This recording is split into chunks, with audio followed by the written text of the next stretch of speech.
ಕಾಂಗ್ರೆಸ್ ವಿರುದ್ಧ ಅಶ್ವಥ್ ನಾರಾಯಣ್ ವಾಗ್ದಾಳಿ ನಡೆಸಿದ್ದಾರೆ. ಬಾಂಬ್ ಹಾಕೋರನ್ನ ಸಹೋದರರು ಅಂತಾರೆ.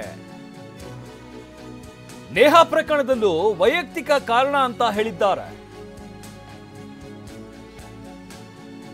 ಅಖಂಡ ಮನೆಗೆ ಬೆಂಕಿ ಬಿದ್ದಾಗಲೂ ಮುಂದೆ ಬರಲಿಲ್ಲ.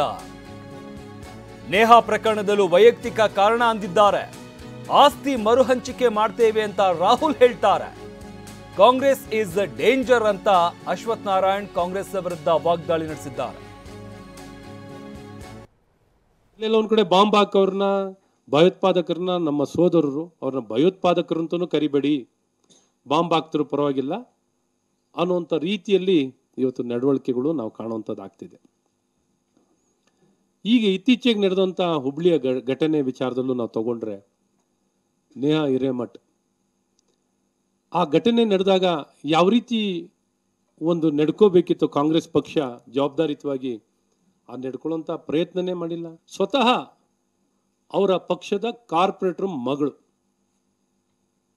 ಆ ಹೆಣ್ಮಗುನೇ ಮಸಿ ಬೆಳೆಯುವಂಥ ಪ್ರಯತ್ನ, ಆ ಹೆಣ್ಮಗುವಿಗೆ ಮಸಿ ಬೆಳೆಯುವಂಥ ಪ್ರಯತ್ನವನ್ನ ಸ್ವತಃ ಅವರ ಪಕ್ಷದ ಮುಖ್ಯಮಂತ್ರಿಗಳು, ಗೃಹ ಸಚಿವರು ಅವ್ರು ಕೊಡುವಂಥ ಹೇಳಿಕೆ ನಿಜಕ್ಕೂ ಖಂಡನೀಯ.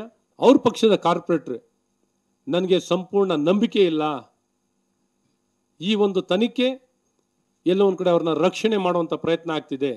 ಆಪಾದಿತರ ಅಲ್ಪಸಂಖ್ಯಾತರ ಓಲೈಕೆಯಲ್ಲಿ ದುಷ್ಟ ಕಾಂಗ್ರೆಸ್ ಮುಳುಗಿದೆ.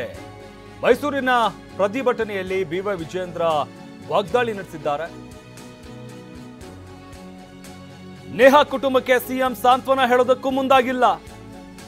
ಅಲ್ಪಸಂಖ್ಯಾತರ ಓಲೈಕೆಯಲ್ಲಿ ದುಷ್ಟ ಕಾಂಗ್ರೆಸ್ ಮುಳುಗಿದೆ ಅಂತ ಮೈಸೂರಿನಲ್ಲಿ ವಿಜೇಂದ್ರ ವಾಗ್ದಾಳಿ ನಡೆಸಿದ್ದಾರೆ.